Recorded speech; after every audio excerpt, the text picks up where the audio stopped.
What's up, everyone? I'm Taylor, and you might be wondering what I have in front of me. Well, you're about to find out. It's time for the Weekly Rundown.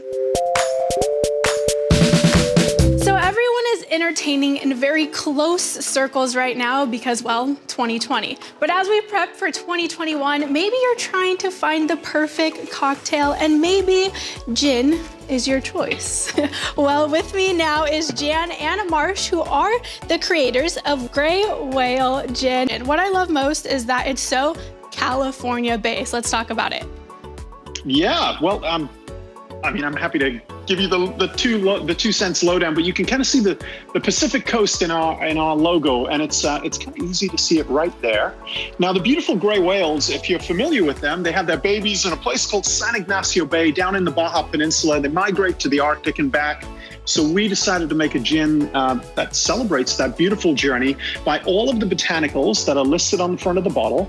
They come all from our Californian coastline. So we got Mendocino sea kelp right there, mint from Santa Cruz, almonds from the Central Valley, juniper from Big Sur, limes from Temecula, and finally fir trees from Sonoma. So, and why we do it, by the way, it's to give back to ocean conservation through our support of Oceana. Plus, it tastes great.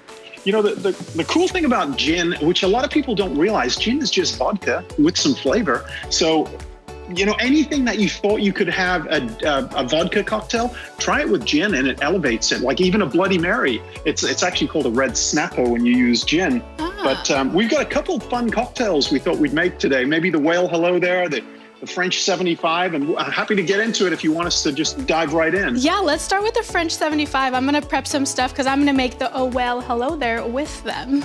So basically what you do is put some ice into a cocktail shaker, and then we're gonna start out with some lemon juice. I'm gonna make enough for 2, so I'm gonna double the recipe, but it's so simple. It's half an ounce of lemon juice, half an ounce of simple syrup, and 1 ounce of gin.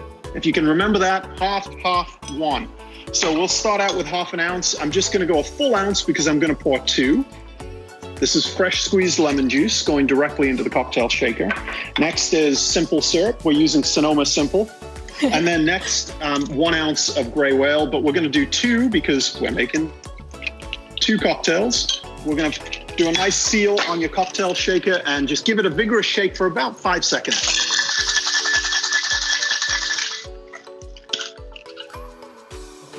Next, we strain this into 2 champagne flutes. And actually this on its own is fabulous, but you just fill up the champagne flute about. Yep. And then pop the Prosecco. Yes, hear that pop. You know, I think we're all in need of a little bit of celebration right about now. Oh yes. And this is how it should look. Cute. The French 75. What you'll find is it's more of an elevated mimosa. So if you're going to have a brunch, having eggs Benedict, something, you know, celebratory around New Year, perhaps, this is a wonderful drink for that. It's a great Sunday morning drink, or even an evening drink. It doesn't really matter. But we have another one called the Whale Hello there. Yes, and that Your one favorite. I'm actually gonna make with you. It's basically these ingredients right here. I'm gonna move the champagne cocktail, or the Prosecco cocktail out of the way. So lemon juice, lime juice, gin, and agave. That's all you'll need. And if you have a fresh lemon and lime, just juice those, you're ready to go. I'm gonna make a double size, so we'll go full 1 ounce here, but it should only be a half ounce of lemon juice, Okay. half ounce of lime juice. Are we going a little too fast for you here? You're fine. I'll catch up. Half ounce lemon, half ounce lime, 2 ounces of Gray Whale. But like I said, we're going A little more lemon. double, so I'm gonna go 2 of these because I'm making 2. And then the 1 ounce of agave sweetener, so agave nectar. And we're gonna vigorously shake for about 5 seconds again.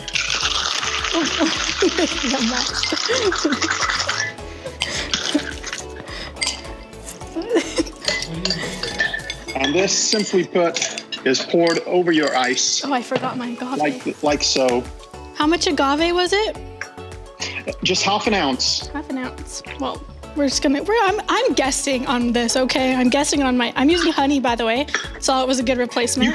You can always add a little more if you feel like it needs a little sweeter. more. And essentially it should looks something like this. Okay, I haven't shaken yet. I'm almost there. I'm slow. I love it. Okay, I'm starting my shake. There's one for you. Shake.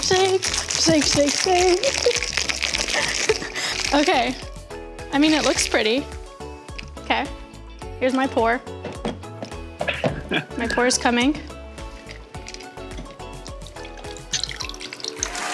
Ooh. Okay, it's not as pretty as your guys's, but hey, for my first it's pour. all about the garnish. And you see we do a whole lemon wheel. Whole lime wheel on this one. I could do that. And the French 75, we've done kind of a twist on there. And all we do is we use a little tool that looks a little bit like this and just pull it off. You can actually do it with a knife if you're that way inclined, and then just twist it a little bit in your fingers. It makes all the difference. Well, you know. Wait, let me taste it. Here's a true test.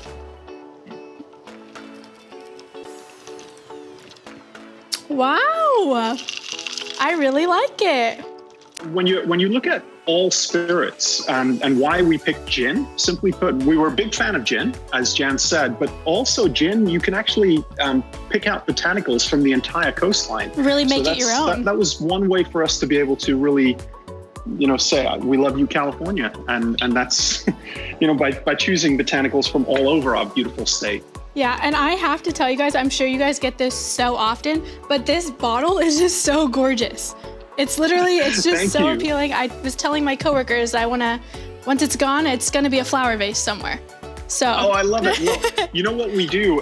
If your viewers are watching, if you go to our website, you can actually see that we cut the tops off these and we turn them into candles. We upcycle our bottles. During regular times, non-pandemic times, we were able to get these bottles back from on-premise locations, bars and restaurants. And just as our commitment to ocean conservation, we didn't want to throw these into a landfill. Like you said, it's a beautiful thing that you could easily make into a vase, but we give 100% of proceeds from those candle sales to ocean conservation. So we're not in the candle business, but it's the right thing to do, upcycle. That's awesome. Yeah, and I mean, whale watching season is coming. I mean, I think it starts in January. I think like January to April, we got a good whale watching season. So it all comes full circle here for Californians, right? It certainly does. Thank you, Jan and Mars, for joining us. We'll be right back. It was a pleasure. Cheers. Cheers.